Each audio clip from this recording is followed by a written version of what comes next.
Hi y'all, I'm Melody, and welcome to my channel where I discuss fragrances. Today I wanted to share with you where I've been and what I've worn for the last 2 weeks. So if you're interested, please keep watching. So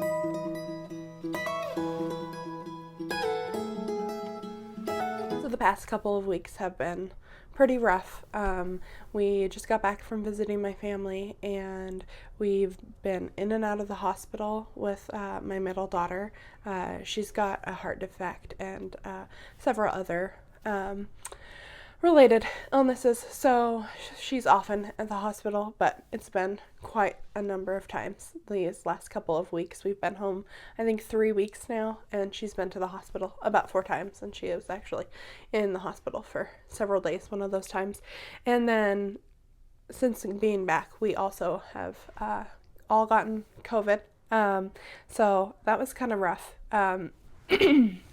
Everyone is doing a lot better now, but due to all of that, I just haven't really had the time to sit down and film any videos. While I had COVID, I lost all sense of smell, so there's a good portion of time in which I wasn't wearing any fragrances, so I decided to lump the earlier part of last week and the later part of this week together. I'm not sure if these videos will be interesting to most people, but it's kind of just like a little fragrance diary, going over what I wore for the day and why I chose it. So if you're interested, I hope you stick around and listen to my thoughts or just what I was doing. So before my family and I got sick, we were out running some errands, and we happened to stop by Ulta to pick some stuff up. So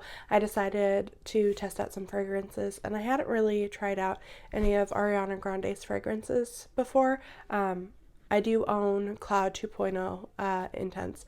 I really love that fragrance, but her other fragrances hadn't really appealed to me too much, but I decided to try a few of those out on my skin. And I first tried R.E.M, and I really love that fragrance. It's quite nice. It does smell a lot like Cloud, I think, with the lavender, and I think Ariana Grande's fragrances all kind of have a similar vibe to them, but for me, the R.E.M was actually really nice. As it warmed up on my skin, there was something to it that kind of made it smell like my grandmother's oatmeal cookies. So there was something about that scent that just I loved so much.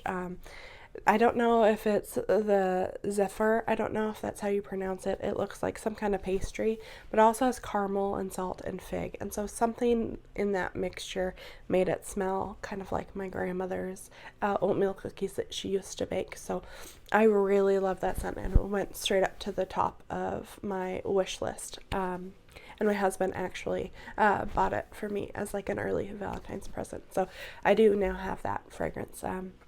But I'm going to go and do a whole collective haul of things that I've purchased this past month. So stay tuned to that. It's coming soon. And then I also tried God is a Woman. So I like that fragrance a lot. I love the pear. As it warms up, it almost smells like some kind of pear pastry thing to me. It is very beautiful. I don't care for the bottle one bit. I also don't like the name. No one's mentioned it, but as a Christian, I actually do have a big problem with the name of that fragrance. I know there are people who are going to be really bothered by the fact that I'm bothered by the name, but I just have to be truthful about it. I really hate the name. I don't like the song. I refuse to listen to it. It's blasphemy to me, to be quite frank. So I won't be picking up that fragrance. I'm just going to hold to that stance, but I do like the fragrance. I have heard that Clean Reserve has, I believe, Solar Nectar that smells similar, so I want to get my nose on that and see if I like that, if it has that same kind of pear pastry scent. So later that day, those fragrances wore off, and I decided to just test something out that my daughter had. So last year we picked up some fragrances for our daughters, and I picked up this Coco, Pixar Coco, for my eldest daughter. And honestly, I wasn't expecting much out of this fragrance, but it smelled really nice for a children's fragrance. I was so surprised. So the top notes for this are raspberry, neroli, and bitter orange. Middle notes of orange blossom and jasmine. Base notes of honey and patchouli. For a children's fragrance, this was so surprising. It opens up this really fresh, tart, juicy raspberry, and a little bit of citrus. Honestly, if I had to say this smelled like anything, it smells like a cheaper version of Love Don't Be Shy to me. Now, it's obviously not the same thing, and this was like $15 on FragranceNet, and its intended audience is a teenager, and I don't think I'd be going about smelling this, but I was just staying in that night and planning on getting ready for bed. But this is quite an amazing fragrance for the audience it's intended for. Most children's fragrances is like orange blossom, and that's about it, and maybe something fruity, and it doesn't last. This is an EDT, but it does last for a good long while. I think I got 2 or 3 hours out of it, but I was just really impressed with this. I don't know what to say. Now, if someone is looking for something that is a cheaper version, kind of like that Love Don't Be Shy kind of vibe with the neroli, orange blossom kind of fruity fragrance, and you don't want to spend like anything, this might be an option. Would I recommend it? Probably not, but I actually did kind of get a kick out of that. So I've since put this back on my daughter's vanity, but I really did actually enjoy this quite a bit. So the next day I just put on Rive's Fleur de Femme. This is a dupe for Dior's Poison Girl. This is a dumb easy reach that I pick up all the time. As you can see, my bottle is like over half empty. I keep going back and forth as far as whether I want to pick up the original Poison Girl when I'm done with this, but as I was thinking about it, I really love the opening cherry note to this fragrance, and Poison Girl does not have that. Poison Girl also lasts just about as long as this. I think this might actually last a little bit longer, and between that opening and how this performs, and the fact that this is like less than $10, I don't know why I'm even questioning it. I have this fragrance in a cart on FragranceNet right now for when I run out of this one, because I know it'll be quick. I think I wore this like 2 or 3 times last week. You do have to spray quite a bit, so that is why there's so little juice in here already. I mean, I have had this since last September maybe. Its performance is okay if you overspray a ton. But for, I think right now, this is like $9 on FragranceNet. So if you're into Poison Girl or you like a cherry fragrance, I highly recommend this. I love it. Like this is up there as one of like my top 10 favorite fragrances right now. I love it because it's just so easy to wear around the house. I don't feel like I'm wasting a ton of money. I'll even wear this out and about. It's definitely not a special occasion thing. It's a more casual fragrance, but I do absolutely love this fragrance. The next day I picked up the only one. I have some days where I can wear this and some days that I can't. That opening can be a little sharp to my nose, but I'll check it out, and then if I get more of that coffee, that's usually when I tend to wear it. So the morning I was kind of craving a little bit of a coffee fragrance, and I tried this, and it smelled wonderful, so I put it on.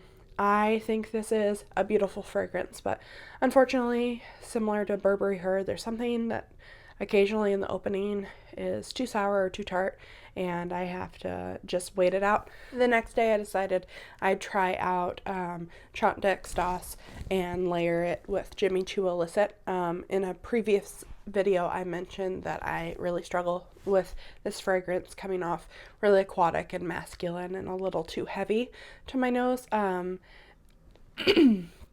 It's kind of heavy from the,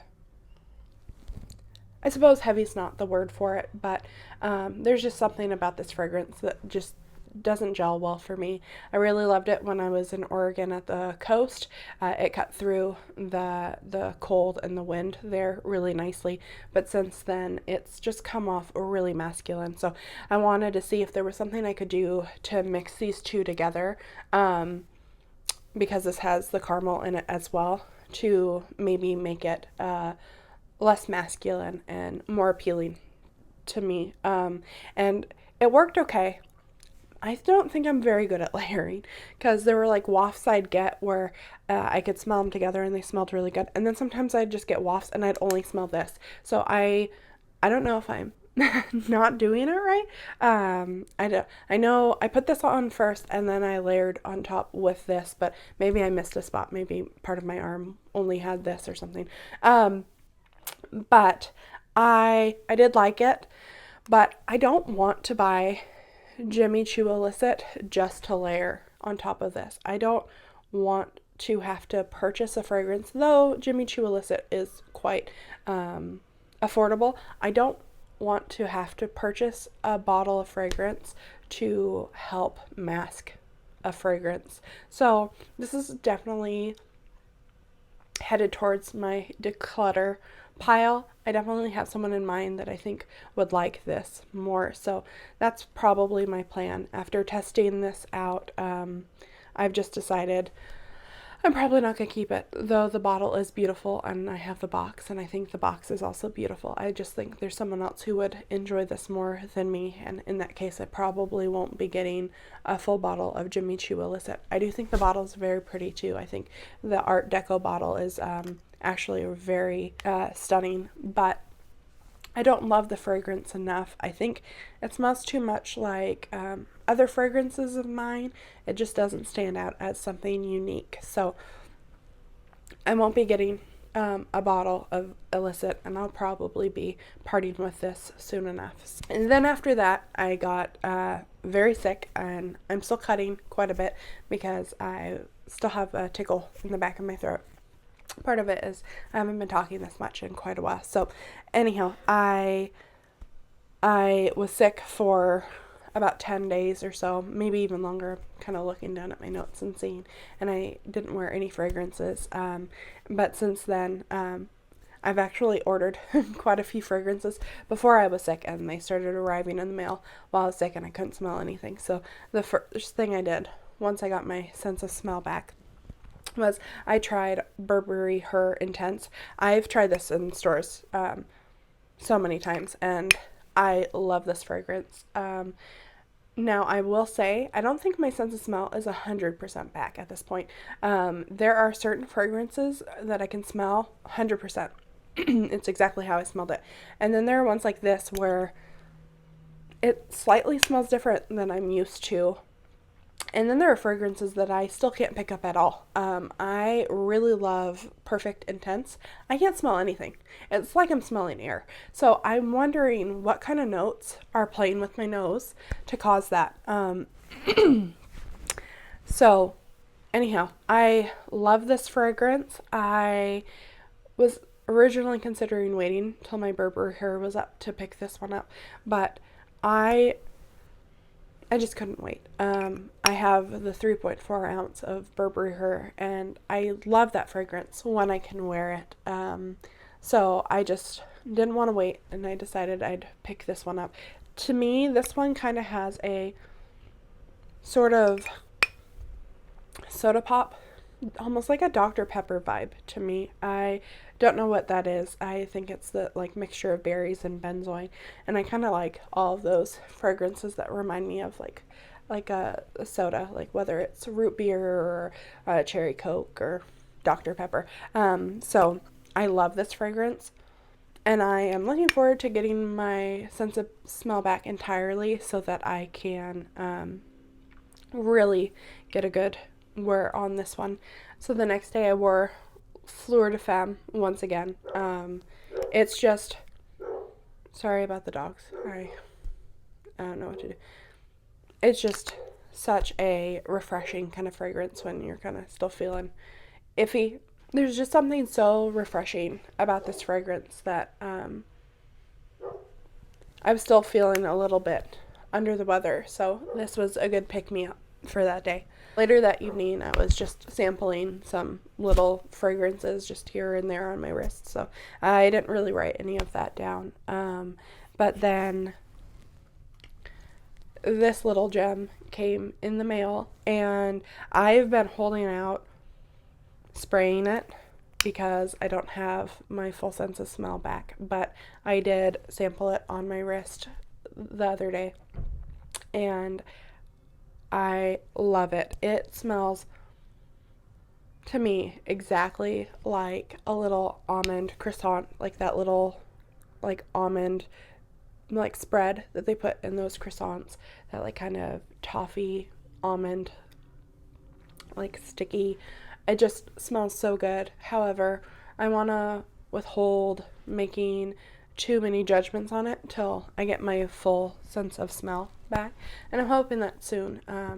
I just have had fragrances coming in, and I'm really trying to withhold any judgments until I can really get my sense of smell back. A lot of them I've already smelled, so I know whether they smell a little off or whatnot, but there are a few that have been blind buys, so I've really attempted not to smell them at all. I don't want to make any judgments based off of how I'm smelling things right now, but I really hope you've enjoyed these videos. I've only done one before, but I plan on doing these as a weekly thing, just kind of keeping notes on what I was wearing. I know these videos probably aren't for everyone, but I hope you've enjoyed just sitting and listening to me talk about fragrances and how my week went. So I think I'll continue to do these. If you have any requests or comments on what I should do for these videos, or what you think I might like as far as fragrances, I'd love if you'd put those down in the comments. I really hope you enjoy these videos. I have so much more planned for the rest of this year, so I hope you would subscribe. And if you've enjoyed this video, please give it a like. I really hope you have a blessed day. Bye.